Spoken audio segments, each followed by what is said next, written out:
Capítulo 10.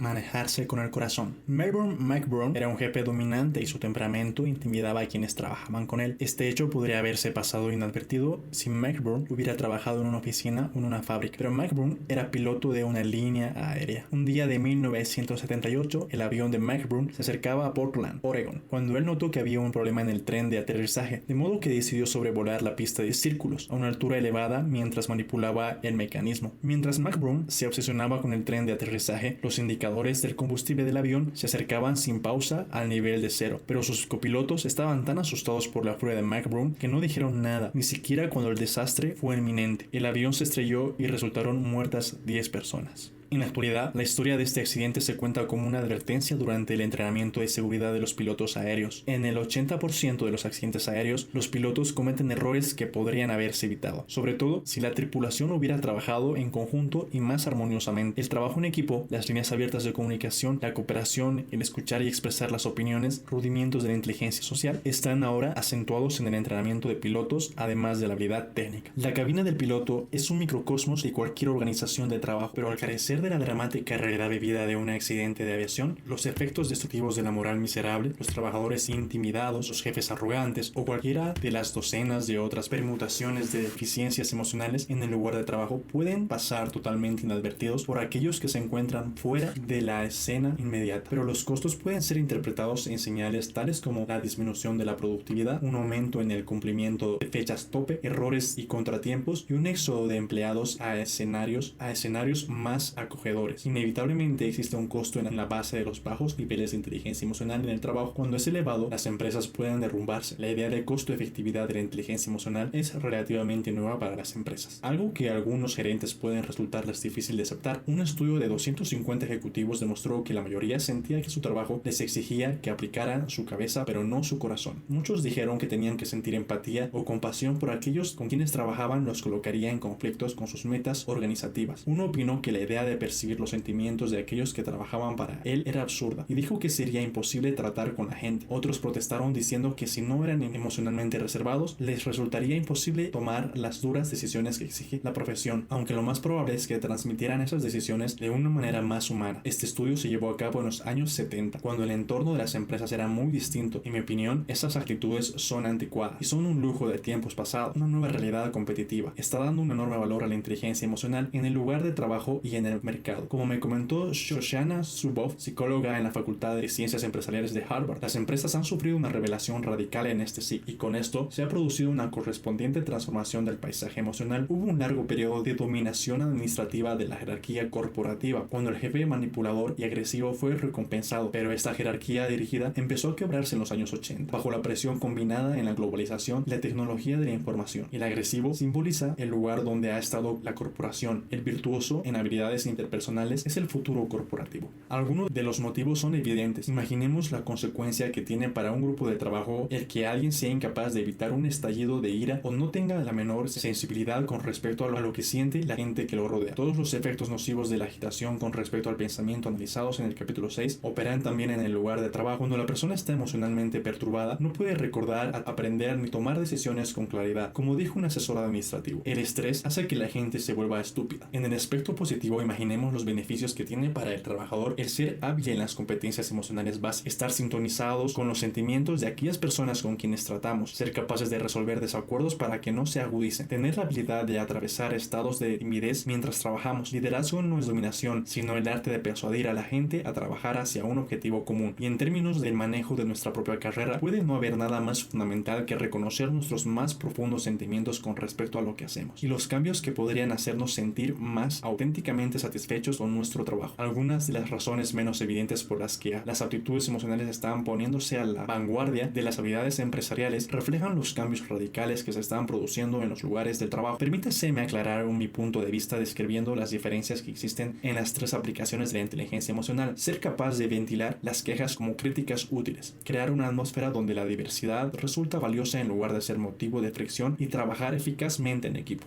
La crítica es el trabajo principal. Él era un ingeniero avesado que dirigía un proyecto de desarrollo de software y presentaba al vicepresidente de desarrollo de productos de la empresa el resultado de meses de trabajo junto a su equipo. Los hombres y mujeres que habían trabajado durante varias horas al día, semana tras semana, estaban allí con él, orgullosos de presentar el fruto de su dura tarea. Pero cuando el ingeniero concluyó la presentación, el vicepresidente se volvió hacia él y le preguntó en tono sarcástico: ¿cuánto tiempo hace que terminó la escuela para graduados? Estas especificaciones son ridículas. No tiene la menor posibilidad de ir más allá de mi escritorio. El ingeniero, absolutamente incómodo y desalentado, guardó silencio y mostró una expresión taciturna. Durante el resto de la reunión, los hombres y mujeres de su equipo hicieron algunas observaciones desganadas y algunas hostiles. Para defender su esfuerzo, el vicepresidente recibió una llamada y la reunión se interrumpió bruscamente, dejando una sensación de amargura e ira. Durante las 2 semanas siguientes, el ingeniero se sintió obsesionado por los comentarios del vicepresidente. Desalentado y deprimido, estaba convencido de que jamás asignarían otro proyecto de importancia en la compañía, y estaba pensando en renunciar a pesar de que disfrutaba trabajar allí. Finalmente, el ingeniero fue a ver al vicepresidente y recordó la reunión, sus comentarios críticos y el efecto desmoralizante que había tenido. Después planteó cuidadosamente la siguiente pregunta: estoy un poco confundido con respecto a lo que usted quiere conseguir. Supongo que no pretendía avergonzarme, simplemente tenía alguna otra intención. El vicepresidente quedó atónito. No había notado que su comentario, que había sido hecho al pasar, hubiera tenido un efecto tan devastador. En realidad, pensaba que el plan de software era prometedor, pero que necesitaba más elaboración. En ningún momento había sido su intención descartarlo como algo inútil. Simplemente no se había dado cuenta, dijo, de lo inadecuada que había sido su reacción, ni había querido herir los sentimientos de nadie. Y aunque tardíamente se hizo. En realidad, se trata de una cuestión de retroalimentación, de que la gente reciba la información esencial para seguir adelante con sus esfuerzos. Según su sentido original, en teoría de sistemas, el término retroalimentación se refería al intercambio de datos acerca de cómo está funcionando una parte de un sistema, teniendo en cuenta que una parte afecta a todas las demás que pertenecen al sistema, de modo que cualquier parte que se desvíe del curso puede ser modificada en un sentido positivo.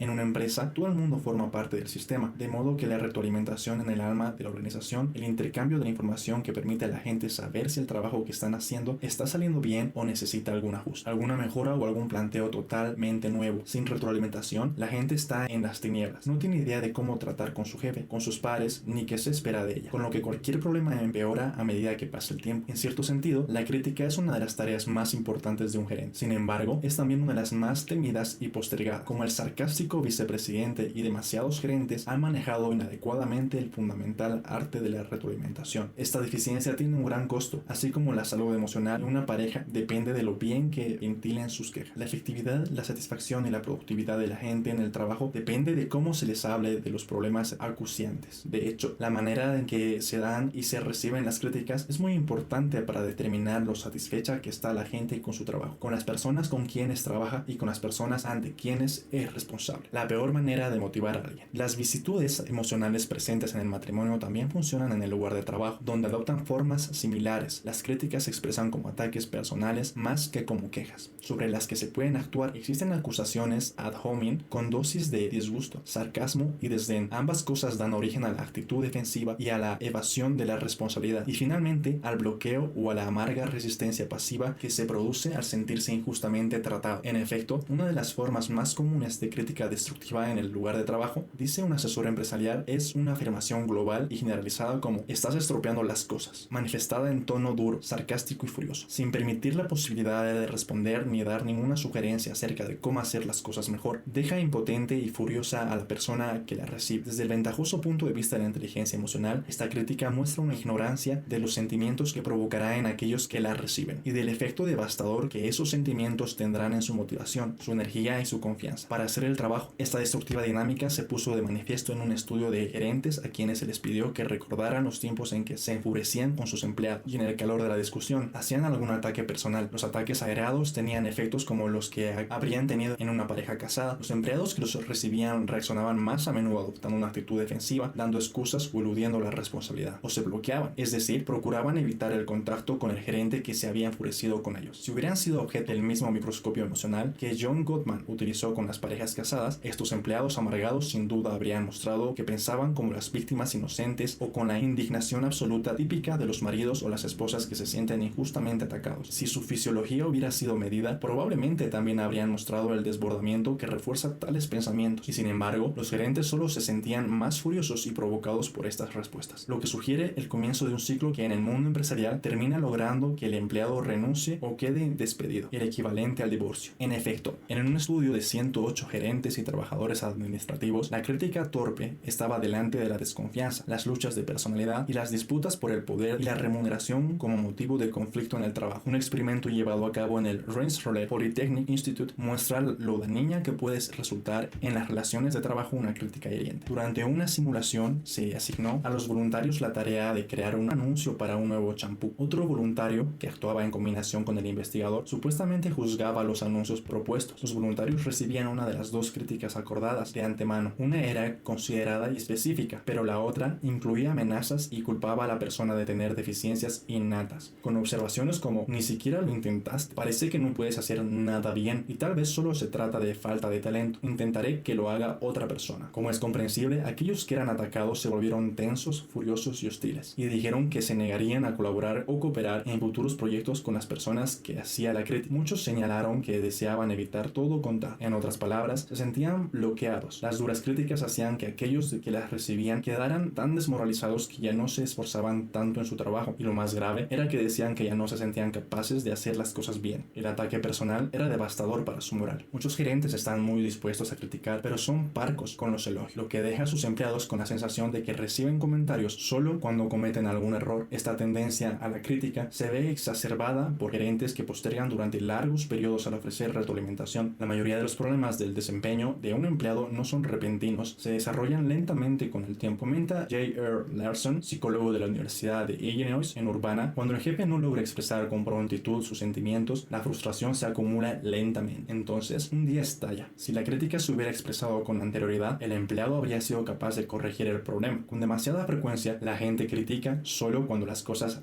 se descontrolan, cuando están tan furiosos que ya no pueden contenerse, y es entonces cuando pronuncian la crítica de la peor manera, con un tono de amargo sarcasmo, recordando una lista de quejas que se habían callado o profiriendo amenazas. Estos ataques obtienen respuestas, son recibidos como una afrenta, de modo que el receptor también se enfurece. Es la peor manera de motivar a alguien. La crítica ingeniosa. Consideramos la otra posibilidad. Una crítica ingeniosa puede ser uno de los mensajes más útiles que envíe un gerente. Por ejemplo, lo que el desdeñoso vicepresidente podría haberle dicho al ingeniero de software, pero no hizo, es algo así como: la principal dificultad en esta etapa es que su plan llevaría demasiado tiempo y aumentaría los costos. Me gustaría que elaborara más su propuesta sobre todas las especificaciones del diseño para el desarrollo del software y viera si puede idear una forma de hacer el mismo trabajo más rápidamente. Un mensaje como este tiene un impacto opuesto al de la crítica destructiva.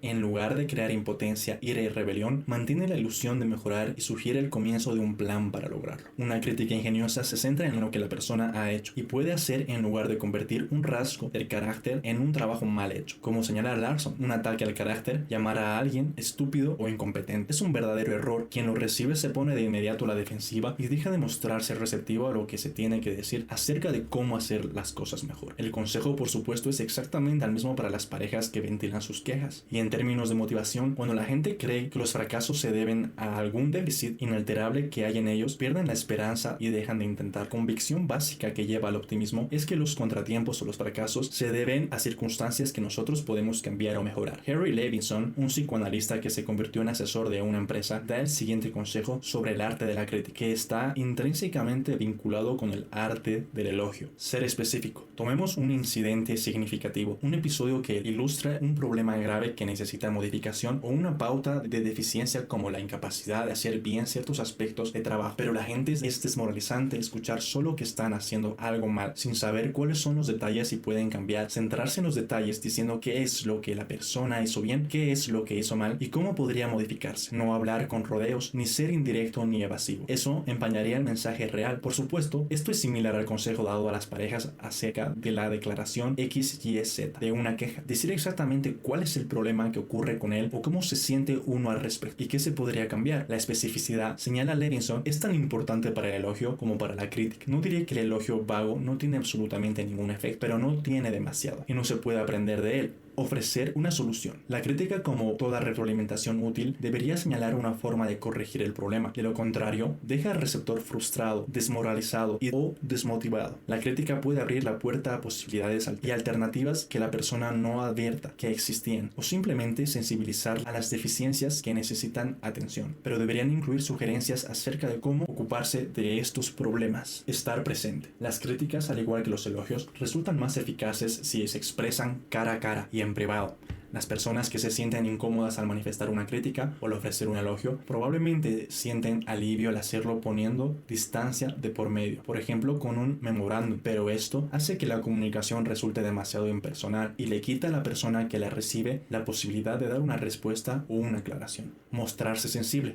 Esta es una apelación a la empatía, a estar sintonizado con el impacto que provoca en el receptor lo que uno dice y la forma en que lo dice. Los gerentes que tienen poca empatía, señala Levinson, son más propensos a proporcionar la retroalimentación de una forma hiriente, como el menosprecio mordaz. El efecto neto de ese tipo de crítica es destructivo. En lugar de abrir el camino para una reparación, crea un contragolpe emocional de resentimiento, amargura, actitud defensiva y distancia. Levinson también ofrece algunos consejos emocionales para aquellos que reciben las críticas. Uno es considerarla como una información valiosa acerca de cómo hacer las cosas mejor, en lugar de tomarla como un ataque personal. Otra es esperar el impulso hacia la actitud defensiva en lugar de asumir la responsabilidad. Y si resulta demasiado perturbador, pedir que se reanude la reunión más tarde, después de dedicar un rato a absorber el mensaje difícil y serenarse un poco. Finalmente, aconseja a la gente que considerar la crítica como una oportunidad de trabajar conjuntamente con el crítico para resolver el problema, no como si fuera un adversario. Todos estos sabios consejos, por supuesto, son sugerencias para las parejas casadas que intentan enfrentarse a sus quejas, sin infligir un daño permanente a la relación. Lo mismo vale para el matrimonio y para el trabajo. Enfrentarse a la diversidad. Sylvia Skeeter, que a los 30 años había sido capitán del ejército, era gerente de turno en un restaurante Denny's en Columbia, Carolina del Sur. Una tranquila tarde, 4 clientes negros, un sacerdote, un pastor asistente y 2 fieles que cantaban en los servicios religiosos entraron a comer y estuvieron largo rato esperando mientras las mozas pasaban junto a su mesa sin hacerles caso. Las mozas, recuerda Skeeter, de vez en cuando echaban un vistazo con las manos apoyadas en las caderas y empezaban a hablar entre ellas, como si los negros que estaban a 1,5 metros a distancia no existieran. Indignada, Skeeter se enfrentó a las mozas y se quejó al dueño que quitó importancia a la conducta de las mozas, diciendo: así han sido educadas. Yo no puedo hacer nada al respecto. Skeeter renunció en el acto. Es negra. Si hubiera sido un incidente aislado, ese momento de flagrante perjuicio podría haber pasado inadvertido, pero Sylvia Skeeter fue una de las cientos de personas que salieron a atestiguar por el extendido patrón de prejuicios raciales observado en la cadena de restaurantes Denny's, pauta que dio como resultado un pago de $54 millones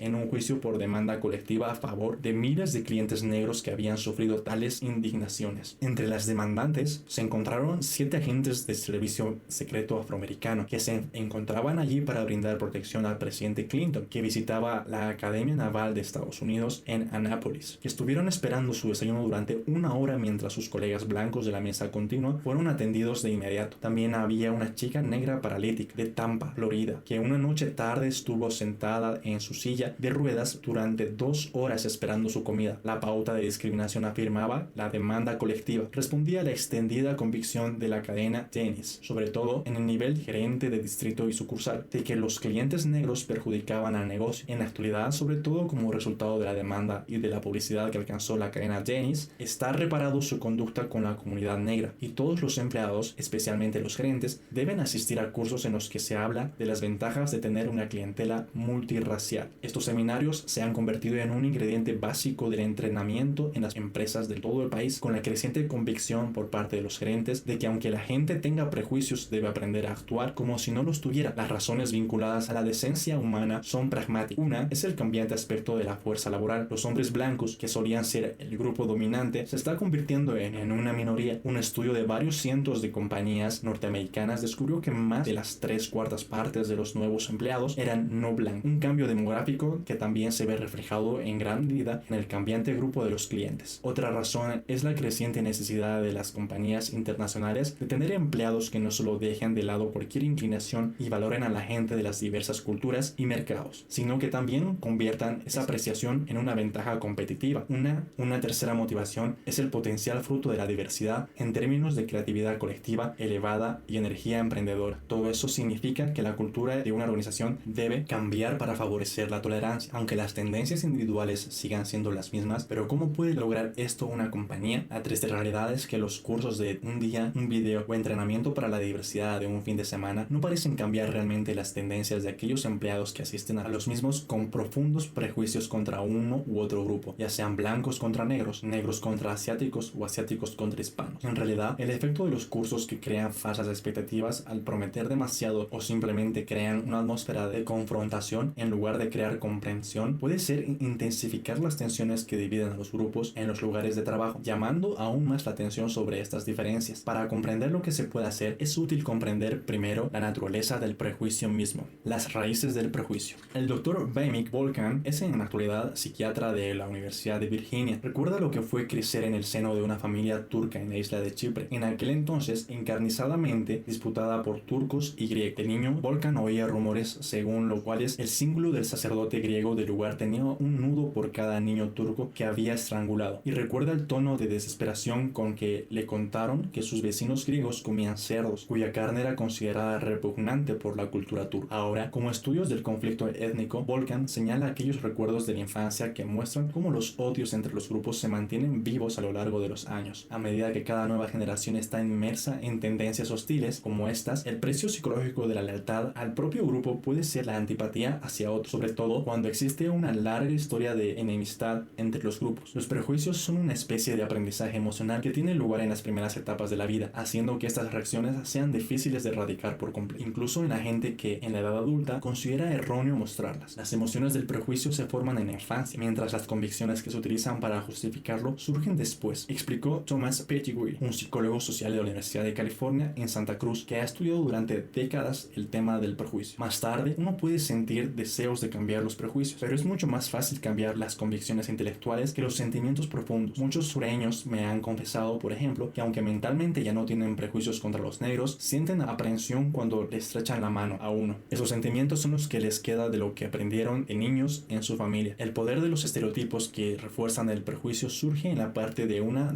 dinámica más neutral de la mente que hace que todos los estereotipos sean autoconfirmadores. La gente recuerda con más facilidad ejemplos que apoyan el estereotipo y suele descartar a aquellos que lo desafían. Al encontrar en una fiesta a un inglés emocionalmente abierto y cálido que no responde al estereotipo del británico frío y reservado, la gente puede pensar que sencillamente es poco habitual o que ha estado bebiendo. La tenacidad de los prejuicios sutiles puede explicar por qué mientras en los 40 últimos años las actitudes raciales de los blancos americanos hacia los negros se han vuelto cada vez más tolerantes, persisten formas más sutiles de prejuicio. La gente niega las actitudes racistas mientras sigue actuando con prejuicios ocultos. Cuando se le pregunta, esta gente dice que no siente intolerancia, pero en situaciones ambiguas sigue actuando de forma prejuiciosa, aunque dé una explicación que no tiene nada que ver con el prejuicio. Este prejuicio puede expresarse, por ejemplo, en la forma en que un gerente blanco que cree que no tiene prejuicios rechaza a un aspirante negro, aparentemente no por su raza, sino porque su educación y experiencia no son del todo adecuadas para el puesto, mientras contrata a un aspirante blanco que tiene aproximadamente la misma experiencia. También podría expresarse proporcionando una serie de consejos útiles e instrucciones a un vendedor blanco que está a punto de hacer una llamada, pero no haciendo lo mismo con un vendedor negro o hispano. Cero tolerancia para la intolerancia. Si los viejos prejuicios de la gente no pueden ser fácilmente suprimidos, lo que sí puede modificarse es lo que se haga con respecto a ellos. En Denny's, por ejemplo, rara vez se reprendía a las meseras o gerentes de sucursal que decidían discriminar a los negros. Si es que alguna vez se lo hacía, en lugar de eso, algunos gerentes parecen haberlas estimulado, al menos de forma tácita, a practicar la discriminación, incluso sugiriendo políticas tales como exigir el pago de la comida por adelantado solo a los clientes negros, negando a estos las comidas gratuitas el día del cumpleaños, ampliamente publicitadas, o cerrando las puertas y afirmando que estaba cerrado si el que estaba a punto de entrar era un grupo de clientes negros. Como dijo John P. Reilman, un abogado que denunció a Denny's en representación de los agentes negros del servicio secreto, la administración de Denny's cerró los ojos a los que estaban haciendo el personal. Debe de haber existido algún tipo de mensaje que liberó las inhibiciones de los gerentes locales para que actuaran movidos por sus impulsos racistas. Pero todo lo que sabemos acerca de las raíces del prejuicio y cómo combatirlo eficazmente, sugiere que precisamente esa actitud, hacer la vista gorda a las muestras de prejuicio, permite que la discriminación aumente. No hacer nada en este contexto es un acto que tiene consecuencias en sí mismo y permite que el virus del prejuicio se extienda sin encontrar oposición. Más pertinente que los cursos de entrenamiento para la diversidad, o tal vez esencial para que surta efecto, es el hecho de que las normas de su grupo sean decididamente modificadas, adoptando una postura activa contra cualquier acto de discriminación desde los niveles gerenciales más elevados hacia abajo. Las tendencias pueden no ceder, pero los actos de prejuicio pueden ser reprimidos si el clima se modifica. Como manifestó un ejecutivo de IBM, no toleramos los desaires ni los insultos de ningún tipo. El respeto por el individuo es fundamental para la cultura IBM. Si la investigación sobre el prejuicio puede dar alguna lección para hacer que una cultura corporativa sea más tolerante, esta es la de estimular a la gente a expresarse contra los actos de discriminación u hostigamiento más sutiles. Chistes ofensivos, por ejemplo, o la colocación de calendarios con chicas humillantes para las compañeras mujeres. Un estudio descubrió que cuando las personas de un grupo oían que alguien pronunciaba insultos étnicos, esto las estimulaba a hacer lo mismo. El simple hecho de nombrar un prejuicio como ese o criticarlo en el momento crea una atmósfera social que lo desalienta. El no decir nada sirve para permitir que continúe. En este empeño, los que se encuentran en una posición de autoridad juegan un papel fundamental. El hecho de que no condenen actos prejuiciosos expresa el mensaje tácito que de tales actos son correctos. El llevar a cabo alguna acción como una reprimienda envía el poderoso mensaje de que el prejuicio no es banal, sino que tiene consecuencias reales y negativas. También aquí las habilidades de la inteligencia emocional suponen una ventaja, sobre todo porque proveen el don social de saber no solo cuándo, sino también cómo expresarse productivamente contra el prejuicio. Esta retroalimentación debería ser disminuida con toda la elegancia de una crítica eficaz para que pueda ser escuchada sin adoptar una actitud defensiva. Si gerentes y trabajadores hacen esto con naturalidad o aprenden a hacerlo, es más probable que los incidentes desaparezcan. Los cursos más efectivos de entrenamiento para la diversidad establecen una nueva regla básica y explícita a nivel organizativo que hace que el prejuicio en cualquiera de sus formas quede descartado, y así estimula a quienes han sido testigos silenciosos o espectadores a expresar su malestar y sus objeciones. Otro ingrediente activo de los cursos sobre la diversidad es la posibilidad de ver las cosas con perspectiva,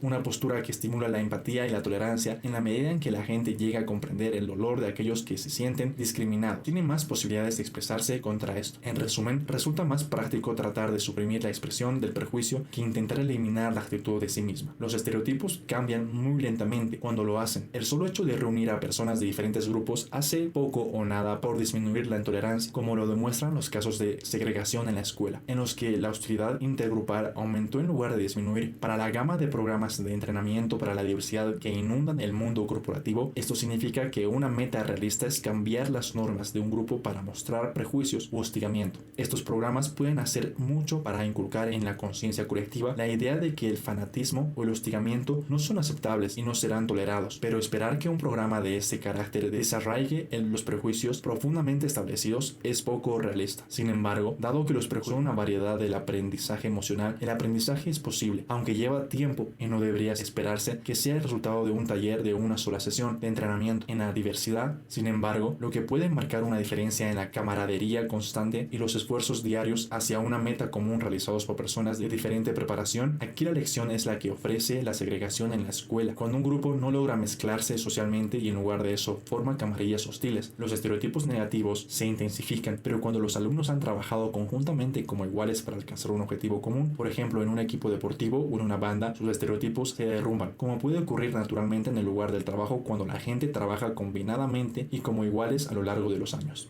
Pero dejar de combatir el prejuicio en el lugar de trabajo es perder una oportunidad más importante, la de sacar ventaja de las posibilidades creativas y emprendedoras que pueden ofrecer una fuerza de trabajo diversa. Como veremos, si un grupo de trabajo cuenta con diversas fuerzas y perspectivas, puede operar de forma armónica, es probable que llegue a soluciones mejores, más creativas y más eficaces que si esas mismas personas trabajan aisladamente.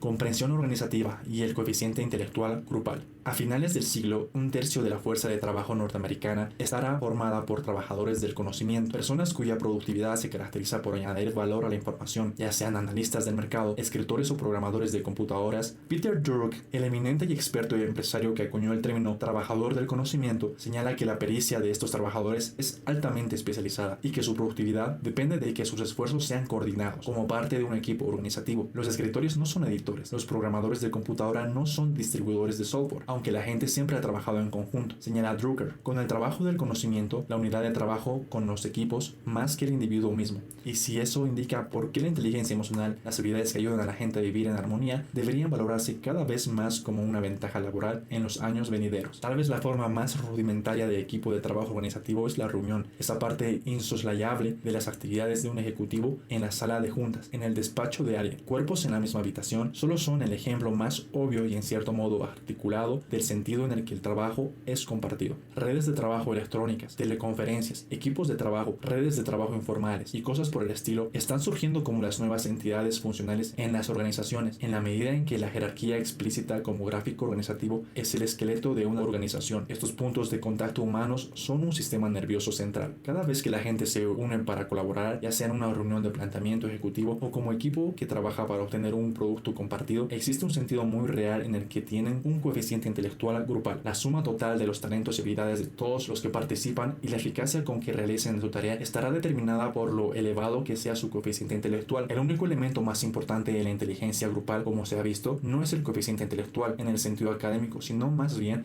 en términos de inteligencia emocional. La clave para que un elevado coeficiente intelectual grupal es la armonía social. Es esta capacidad de armonizar la que, si todos los otros elementos son iguales, hará que un grupo sea especialmente talentoso, productivo y satisfactorio, y que otro, formado por miembros cuyo talento y habilidades sean iguales en otros aspectos, se desempeñe deficientemente. La idea de que existe una inteligencia grupal fue propuesta por Robert Sternberg, el psicólogo de Yale, y por Wendy Williams, estudiante de una escuela para graduados, que quería entender por qué algunos grupos son mucho más eficaces que otros. Después de todo, cuando la gente se une para trabajar como grupo, cada uno aporta ciertos talentos, por ejemplo, una elevada fluidez verbal, creatividad, empatía o pericia técnica. Aunque un grupo no puede ser más inteligente que la suma total de sus fuerzas específicas, puede ser mucho más torpe si su funcionamiento interno no permite a las personas compartir su talento. Esta máxima se hizo evidente cuando Sternberg y Williams reclutaron gente para que participaran en grupos, a los que se les planteaba el desafío creativo de proponer una eficaz compañía publicitaria para un edulcorante que prometía convertirse en el sustituto del azúcar. Una sorpresa fue que la gente que estaba demasiado ansiosa por participar representaba un estorbo para el grupo y disminuía el desempeño general. Estas personas entusiastas eran demasiado dominantes, parecían carecer de un elemento básico de la inteligencia social, la capacidad para reconocer qué es adecuado y qué es inadecuado en el proceso de dar y tomar. Otro factor negativo era el lastre que representaban los miembros que no participaban. El único factor más importante para aumentar la excelencia del producto de un grupo era el grado en el que los miembros eran capaces de crear un estado de armonía interna, lo que les permitía aprovechar el máximo al talento de sus miembros. El desempeño general de los grupos armoniosos quedaba facilitado por el hecho de tener un miembro que era especialmente talentoso. Los grupos con más fricciones eran mucho menos capaces de provocar el hecho de contar con miembros de gran capacidad. En grupos en los que hay elevados niveles de estadística emocional y social, ya sea por temor o ira, por rivalidades o resentimientos, la gente no puede ofrecer lo mejor que tiene, pero la armonía permite a un grupo tener la máxima ventaja de habilidades más creativas y dotadas de sus miembros. Mientras la moraleja de esta historia es bastante evidente para los grupos de trabajo, por ejemplo, tiene una implicación más general para cualquiera que trabaja dentro de una organización. Muchas cosas que la gente hace en el trabajo dependen de su habilidad para recurrir a una red formada por compañeros de trabajo. Diferentes tareas pueden significar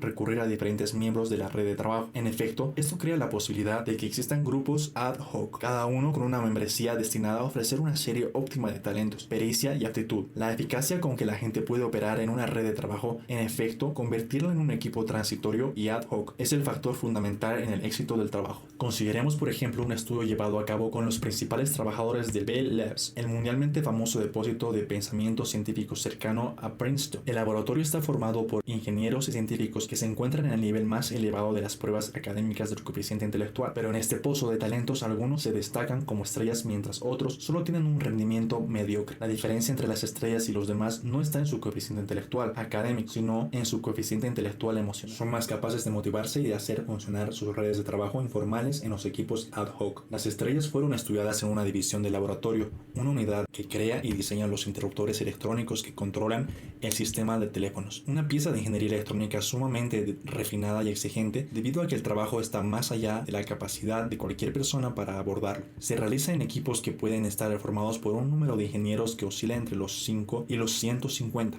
Ningún ingeniero sabe individualmente lo suficiente para hacer el trabajo él solo. Hacer las cosas exige recurrir a la práctica de otros para descubrir cuál era la diferencia entre aquellos sumamente productivos y aquellos que solo eran mediocres. Robert Kelly y Janet Kaplan hicieron que gerentes y pares propusieran entre el 10 y el 15% de los ingenieros que se destacaban como estrellas. Cuando compararon a las estrellas con todos los demás, el descubrimiento más dramático que se hizo en un principio fue la falta de diferencias entre ambos grupos, basados en una amplia gama de mediciones cognitivas y sociales, desde pruebas corrientes de coeficiente intelectual hasta cuestionarios de personalidad. Existen pocas diferencias significativas en las habilidades innatas. Escribieron Kelly y Kaplan en la Harvard Business Review, tal como se demostró, el talento académico no era un factor adecuado para predecir la productividad en el trabajo y tampoco lo era el coeficiente intelectual, pero después de entrevistas exhaustivas surgieron diferencias fundamentales en las estrategias internas e interpersonales que las estrellas utilizaban para llevar a cabo su trabajo. Una de las más importantes resultó ser la compenetración con una red de personas clave. Las cosas avanzan más fácilmente para aquellos que se destacan porque invierten tiempo en cultivar las buenas relaciones con aquellas personas cuyos servicios pueden resultar necesarios en un momento decisivo como parte de un equipo ad hoc para resolver un problema o enfrentar una crisis. Un trabajador medio de Bell Labs dijo que estaba estancado en un problema técnico. Comentaron Kelly y Kaplan. Se tomó el trabajo de llamar a varios gurús técnicos y luego esperó, perdiendo un tiempo valioso mientras las llamadas y los mensajes quedaban sin respuestas. Sin embargo, los trabajadores estrella rara vez se enfrentan estas situaciones porque se toman el trabajo de construir redes confiables antes de necesitarlas realmente. Cuando llaman a alguien para pedir un consejo, casi siempre obtienen una respuesta rápida. Las redes informales son especialmente importantes para manejar los problemas que surgen imprevistamente. La organización formal se crea para enfrentarla con facilidad los problemas previsibles. Señala un estudio de estas redes, pero cuando surgen problemas inesperados, interviene la organización informal. Su compleja red de vínculos sociales se forma cada vez que los colegas se comunican y se solidifica a lo largo del tiempo en redes sorprendentemente estables, sumamente adaptables. Las redes informales se mueven en diagonal, elípticamente, omitiendo funciones enteras para lograr que las cosas se hagan. El análisis de las redes informales muestra que por el solo hecho de que las personas trabajen juntas día tras día, no necesariamente se confiarán entre las informaciones entre sí información importante, como el deseo de cambiar de trabajo o el resentimiento por la conducta de un gerente o un compañero, ni recurrirán unos a otros en momentos de crisis. En efecto, una visión más elaborada de las redes de trabajo informales muestra que existen al menos tres variedades: redes de comunicación, quién le habla a quién; redes expertas, basadas en saber a qué personas se recurre en busca de consejos; y redes de confianza. Ser un núcleo importante en la red experta significa que alguien se destacará por su excelencia técnica, lo que a menudo lleva a un ascenso, pero no existe prácticamente ninguna relación entre el hecho de ser un experto y ser considerado como alguien en quien la gente puede confiar sus secretos, sus dudas y sus vulnerabilidades. Un mezquino tirán de una oficina o de un microgerente puede ser sumamente experto, pero será tan poco digno de la confianza de los demás que eso socavará su capacidad de dirigir y lo excluirá efectivamente de las redes informales. Las estrellas de una organización suelen ser aquellas que tienen fuertes relaciones en todas las redes, ya sea la comunicación, la pericia o la confianza. Más allá del dominio de estas redes esenciales, otras formas de sabiduría organizativa que las estrellas de Bell Labs han dominado incluyen la coordinación eficaz de sus esfuerzos en el trabajo en equipo, el ser líderes en el logro de consenso, el ser capaces de ver las cosas desde la perspectiva de los demás, ya sean clientes u otras personas de un equipo de trabajo, la persuasión y el promover la cooperación mientras se evitan los conflictos. Mientras todo esto depende de las habilidades sociales, las estrellas también muestran otro tipo de talento: la toma de iniciativa, al estar lo suficientemente automotivados para asumir responsabilidades más allá del trabajo que les ha sido encomendado, y el saber administrarse solo